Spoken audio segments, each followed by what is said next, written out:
दोस्तों आज हम एक्सप्लेन करने वाले हैं हाल ही में आई सीरीज 1000 बेबीज को, जो कि एक कमाल की मर्डर मिस्ट्री है और ये आपको जरूर पसंद आएगी, इसलिए वीडियो को भी लाइक कर दीजिए। हम चलिए कहानी शुरू करते हैं। तो एपिसोड 1 की शुरुआत में हम 2010 में कोट्टयम का सीन देखते हैं, जहां एक अखबार वाला अखबार देने आता है तो उसे खिड़की से एक लेडी नजर आती है जो कि देखने में काफी डरावनी लग रही थी। तब वो देखकर वो लड़का वहाँ से भाग निकलता है जैसे उसने कोई भूत देख लिया हो। इसके बाद हम उस लेडी को देखते हैं जो सीढ़ी सरकाते हुए जाती है और ऊपर बैठकर दीवार पर कुछ लिखने लगती है। यही सीन चेंज होता है अगले दिन, जहां जंगल में कुछ बच्चे खेल रहे थे। वहीं हम उसी लेडी को देखते हैं जो आज घर के बाहर बैठकर रेडियो की सफाई कर रही थी। तभी उस लेडी को देखकर सारे बच्चे वहां से भाग जाते हैं कि ये पागल हमें पकड़ लेगी। इसके बाद जब वो लेडी अंदर जा रही होती है तभी उसे एकदम से अजीब लगने लगता है और उसे ऐसा महसूस होता है जैसे उसके चारों तरफ बच्चे ही बच्चे हैं, जो देखकर वो डर के मारे अंदर चली जाती है। इसके बाद हम इस लेडी के बेटे को देखते हैं और हमें पता चलता है कि इस लेडी का नाम सारा है, जो अपने बेटे से कहती है कि मेरा मार्कर खत्म हो गया है, मुझे नया मार्कर चाहिए। जिस पर उसका बेटा बिबिन कहता है कि आज मैं आपके लिए आते समय मार्कर ले आऊंगा, तब तक आप इंक डालकर काम चला लीजिए। फिर वो इंक डालकर वो मार्कर सारा को दे देता है। अब सारा जैसे ही अपने रूम में आती है तो हम देखते हैं उसने तो अपने कमरे की सारी दीवारों पर कुछ नाम लिखे हुए थे। अब ये नाम किसके हैं ये आपको आगे पता चलेगा।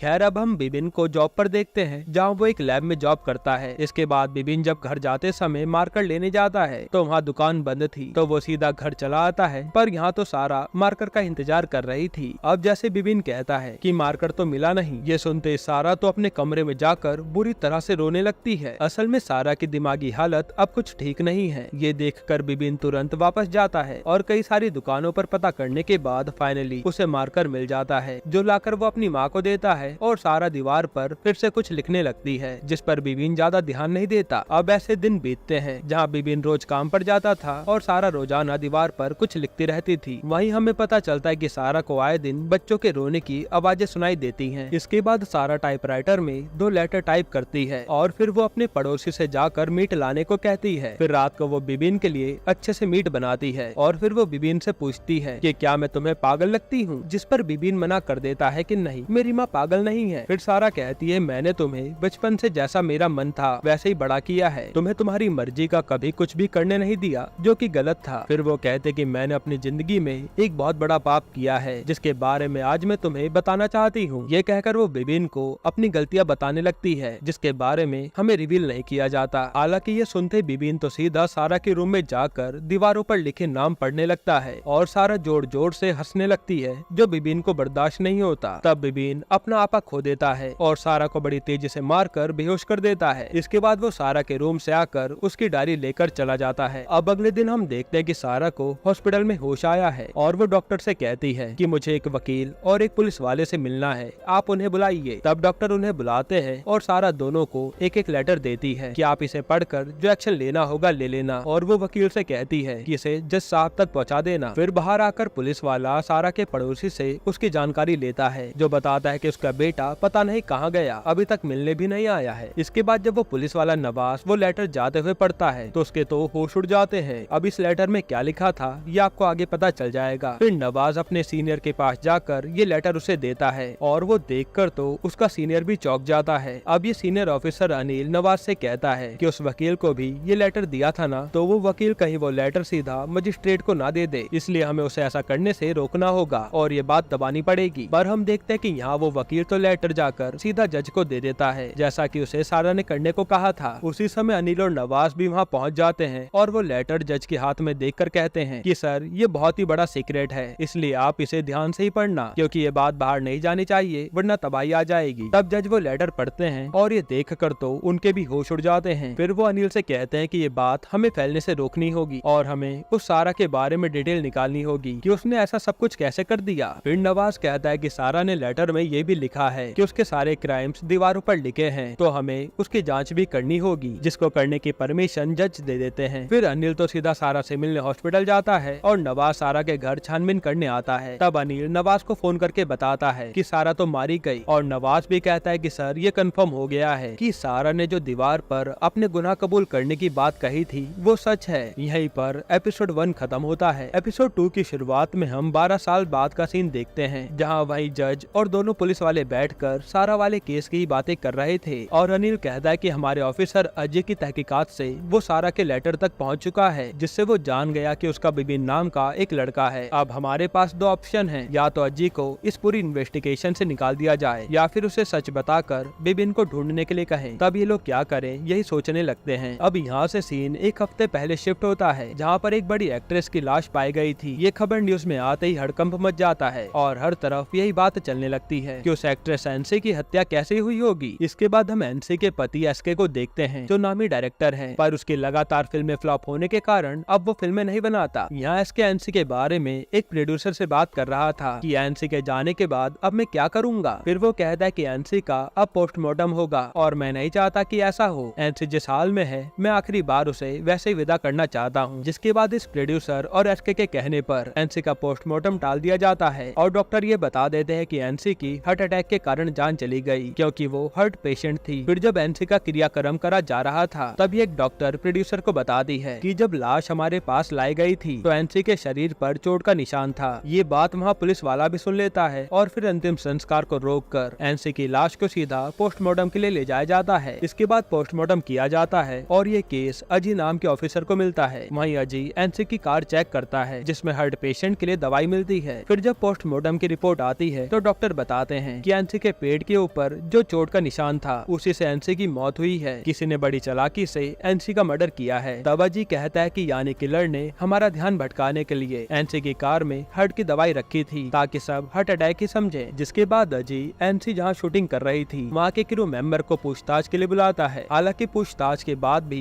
इन लोगों के हाथ कुछ नहीं लगता, पर यहाँ चौंकाने वाली बात ये थी कि एनसी का उसके बर्थडे वाले दिन ही मर्डर हुआ है, जो बात अजय अपने जूनियर विवेक को बताता है। फिर अजय कहता है कि एनसी की लाश सबसे पहले किसने देखी थी उसका पता करके बताओ। अब अगले दिन विवेक उस आदमी को लाता है जिसने एनसी को सबसे पहले देखा था और अजय उससे सवाल जवाब करने लगता है, जिसके वो सही सही जवाब दे देते हैं। फिर अजय एनसी की मेकअप आर्टिस्ट को बुलाता है, जो कहती है कि पहले मैं एनसी मैडम का मेकअप करती थी, पर बाद में एसके सर के मना करने पर मैंने काम छोड़ दिया, क्योंकि उन्हें मेरा एनसी के साथ रहना पसंद नहीं था। ये सुनकर अजय एसके के बारे में डिटेल निकलवाता है तो पता चलता है कि एसके बहुत ही घमंडी आदमी है, जिसकी ज्यादा लोगों से नहीं बनती। फिर ये दोनों एक प्रोड्यूसर से मिलने जाते हैं, जो बताता है कि एसके और एनसी ने शादी तो कर ली थी, पर शादी के बाद एसके अपने ही घमंड में रहने लगा, यहाँ तक कि वो एनसी की जरा भी इज्जत नहीं करता था। जिसके बाद एसके का करियर तो डूबने लगा, पर एनसी ने काम कर करके अपना नाम बना लिया। अजय पूछता है कि एनसी डिवोर्स भी तो ले सकती थी, लेकिन प्रोड्यूसर बताता है कि एनसी ने एक बार सोचा भी था, पर जब उसे पता चला कि वो हार्ट पेशेंट है तो उसने ये बात फिर दोबारा नहीं सोची। इसके बाद अजय सीधा एसके के पास आता है और एसके कहता है कि पति पत्नी के बीच तो झगड़ा होते ही रहता है, पर बात कभी ज्यादा बढ़ी नहीं। हालांकि एसके की बातों से अजय समझ जाता है कि एसके आज भी घमंड में चूर है। तभी विवेक आकर अजय को अपने साथ ले जाता है और ये लोग सीधा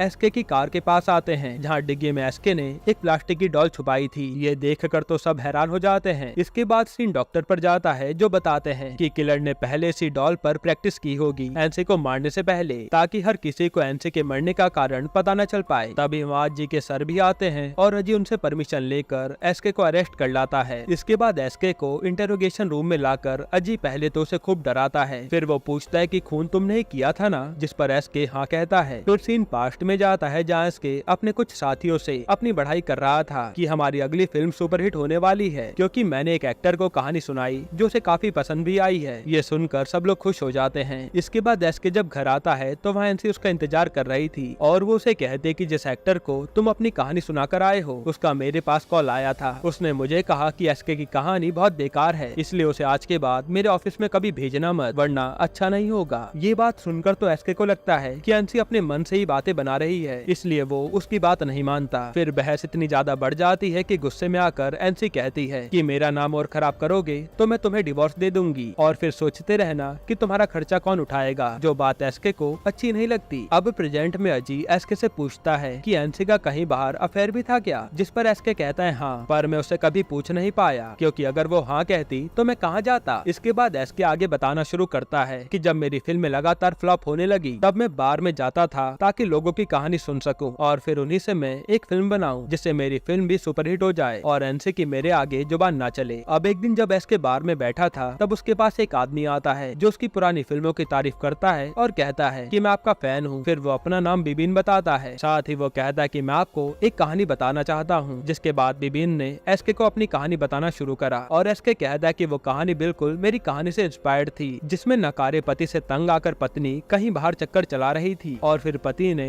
अपनी पत्नी को बड़ी प्लानिंग के साथ मार डाला। फिर एसके कहता है कि ये सुनकर मैं भी कन्विंस हो गया कि मुझे भी एनसी को रास्ते से हटा देना चाहिए। और फिर एक दिन बिबिन मेरे लिए वो डॉल लेकर आ गया कि इस पर प्रैक्टिस करो अगर एनसी को रास्ते से हटाना है तो, जिसके बाद मैं लगातार उसी डॉल को मारकर प्रैक्टिस करने लगा। अब हम देखते कि एक दिन एनसी जब शूटिंग के दौरान अपनी कार में आती है तो मौका पाकर एसके उसे जान से मार डालता है और फिर वहाँ से निकल जाता है। यानी अब अज्जी ने ये केस सॉल्व कर दिया था, पर बाहर आकर अज्जी सोचने लगता है कि ये बिबिन कौन है जिसने एसके को उकसाया है। हालांकि अब केस सॉल्व होने के बाद एसके को सजा हो जाती है और अज्जी का नाम हर तरफ फेमस हो जाता है जिसने इस केस को इतनी जल्दी सॉल्व कर दिया। फिर एक दिन जब अज्जी अपने ऑफिस में था तब उसे एक लड़की मेर्लिन मिलने आती है जो उसे कहते कि मेरे पास ये लेटर एक हफ्ते पहले आया था और मुझे लगता है कि ये लेटर मुझे एक लड़के ने भेजा है और इस लेटर में उन्हीं का नाम है जिनका केस आज के न्यूज़पेपर में आया है, एनसी और एसके का। जिस पर अज्जी पूछता है कि वो कौन है लड़का, तो मेर्लिन उसका नाम बिबिन बताती है। वो कहते कि बिबिन मेरे साथ एक लैब में काम करता था। ये सुनकर तो अज्जी के होश उड़ जाते हैं कि यानी बिबिन काफी पहले से ही ये मर्डर प्लान किए बैठा था। यहीं पर एपिसोड 2 खत्म होता है। एपिसोड 3 की शुरुआत में अज्जी आज फिर से मेर्लिन से मिलने आता है और कहता है कि बिबिन के साथ तो तुम 12 साल पहले काम करती थी ना, और तुम्हें एक हफ्ते पहले लेटर आया, तो तुम ये कैसे कह सकती हो कि ये लेटर तुम्हें बिबिन ने ही भेजा है। जिस पर मेर्लिन एक और लेटर निकाल कर देती है कि ये लेटर 2014 में मेरे पास आया था और इस पर तो उसी लैब का नाम था जिसमें हम काम करते थे, इसमें हैंडराइटिंग भी सेम है। फिर वो कहते कि ऐसा ही एक लेटर मुझे 2017 में भी मिला था जिसमें बिबिन की ही डिटेल थी, पर इन 12 सालों में मैं बिबिन से एक बार भी नहीं मिली, बस मेरे पास ये लेटर आते थे, इसलिए जब मैंने उस केस के बारे में देखा तो आपको आकर बता दिया। फिर अजी पूछता है कि ये बिबिन कैसा आदमी था, तो मर्लिन कहते कि वो तो बहुत ही इंट्रोवर्ट टाइप का आदमी था। आगे मर्लिन बताते कि मैंने वो लैब अपनी शादी के 2 साल बाद ज्वाइन की थी और मेरा पति मुझे बहुत टॉर्चर करता था जिससे अब मैंने डिवोर्स ले लिया है। खैर वहीं अगर बिबिन की बात करूं तो बिबिन का हाल भी मेरे जैसा ही रहा था। बचपन से ही वो अपने मन की चीजें कभी कर नहीं पाया, जैसा उसकी माँ कहती थी उसे वैसा ही करना पड़ता था। इसके बाद सीन पास्ट में जाता है जहाँ बिबिन के ज्यादा नंबर लाने पर उसके स्कूल वालों ने फंक्शन रखा था, पर वहाँ तो बिबिन आता ही नहीं और एक टीचर आकर बताता है कि बिबिन की माँ सारा ने उसे भेजने से ही मना कर दिया। उसने कहा कि नंबर ही तो ज्यादा लाया है, कौन सी बड़ी बात है। फिर हम बिबिन और सारा को देखते हैं जो ऐसे ही घूमने फिरने निकले थे। इसके बाद हमें 2003 का सीन दिखाते हैं जहाँ बिबिन के ज्यादा मार्क्स लाने पर उसके स्कूल वाले बिबिन को बड़े स्कूल में भेजने का सारा को ऑफर देते हैं, पर सारा उसके लिए भी मना कर देती है कि बिबिन वही करेगा जो मैं चाहूंगी। तब ये बात बिबिन को अच्छी नहीं लगती क्योंकि बिबिन बहुत ही ज्यादा इंटेलिजेंट लड़का था, पर वो अपनी माँ को कुछ कह नहीं पाता। खैर प्रेजेंट में मर्लिन बताती है कि बाद में बिबिन ने अपने गांव की लैब में नौकरी चालू कर दी। ऐसे में सिर्फ बिबिन ही था जिसके मैं काफी क्लोज आ गई थी और हमने एक फोटो भी खींची थी। तब मर्लिन उसे वो फोटो दिखाती है। ये फोटो अज्जी अपने पास ले लेता है और फिर मर्लिन से कहता है कि आगे कभी ऐसा कोई लेटर मिले तो तुरंत बताना। फिर अज्जी सीधा एसके के पास आता है और उसे वो फोटो दिखाता है कि तुम्हारा वाला बिबिन यही था क्या, लेकिन एसके मना कर देता है कि नहीं ये वो नहीं था। इसके बाद अज्जी सारा का एड्रेस निकलवा कर उसके गाँव जाता है कि शायद बिबिन का कुछ पता चल जाए, पर वहाँ का पड़ोसी बताता है कि बिबिन तो यहाँ से काफी साल पहले गायब हो गया था। फिर एक दिन उसका मेरे पास फोन आया कि मुझे घर बेचना है और मैंने ये घर खरीद लिया। फिर वो पड़ोसी बताता है कि उस रात सारा को मैं ही हॉस्पिटल ले गया था जिसने 2 लेटर दिए थे, एक पुलिस वाले को और एक वकील को। ये सुनकर अज्जी उस वकील का पता करता है जिसे लेटर मिला था और वो उस वकील से मिलने आता है। ये वकील बताता है कि एक लेटर मैंने उस टाइम पर जज को दे दिया था और एक पुलिस वाला नवाज ले गया था। ये जानकर अज्जी सीधा वहाँ के थाने में नवाज सर से मिलने आता है। उसी दौरान उसे अंसारी नाम का पुलिस वाला भी मिलता है जो उसकी एकेडमी में जूनियर था। फिर जब अजी नवाज से मिलता है तो उसे वो लेटर दिखाता है जो मर्लिन को मिलते थे। साथ ही अजी कहता है कि इन सब में बिबिन का नाम सामने आया है जो कि खूनी हो सकता है, अब हमें उसी का पता करना है। फिर वो कहता है कि बिबिन के बारे में जांच करते हुए मुझे सारा के बारे में पता चला जिसने मरने से पहले 2 लेटर दिए थे। ये बिबिन सारा का ही बेटा है, मुझे उसी के बारे में जानना है। तब नवाज अजी को बाहर लेकर आता है और कहता है कि ये बात हम यहाँ पर नहीं कर सकते, तो मुझे अपना नंबर दे दो, मैं तुम्हें खुद बुला लूंगा। तो अजी अपना नंबर देकर वहाँ से चला जाता है। इसके बाद हम उसी रात का सीन देखते हैं जहाँ नवाज के साथ वो जज और उसका सीनियर अनिल बैठे हुए थे और ये वही बात कर रहे थे कि हमें बिबिन का पता लगाना है, तो अजी को सच बताना होगा। तभी अजी का फोन आता है और ये लोग उसे यहाँ बुला लेते हैं। अब यहाँ अजी अपनी पूरी जांच के बारे में बताता है और कहता है कि आप सब बार बार उस लेटर के बारे में सुनकर डर जाते हैं, ऐसा क्या था उस लेटर में, जिस पर जज कहते हैं कि अब तुम्हें सच बताना ही पड़ेगा। तब नवाज बताता है कि कोट्टयम में एक हॉस्पिटल था